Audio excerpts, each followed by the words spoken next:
atsargs Vladislavs Kurakins. Jau kopš sezonas sākuma. Raugāmies, ko Lemaičs izdara. Lemaičs gūst vārtus. Ar pirmo reizi neizdevās trāpīt ar sitienu.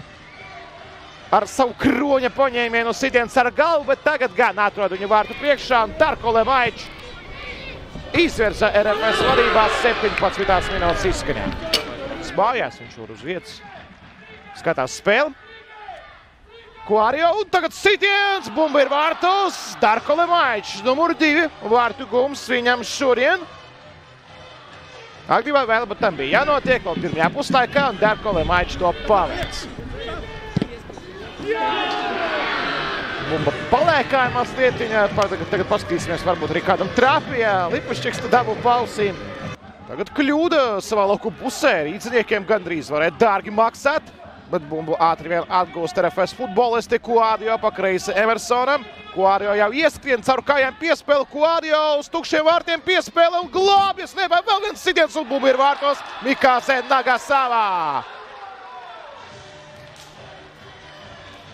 Jau kuro reizi Liepainieki no līnijas bumbu sit projām, bet šoreiz sanāca izsist vārtu priekšā, kur veiklais Japāns Mikāse Nagasavā gūst vārtus un atjauno 2 vārtu pārsvaru mainiekiem. 3-1, 51. minūtes izskaņā. Ļoti smalki piespēle caur kājām, pēc tam Kuadio. Kuadio šodien meistars, šodien viņš dala piespēles. Ikaunieks, šodien 15 minūtes viņam laukumā.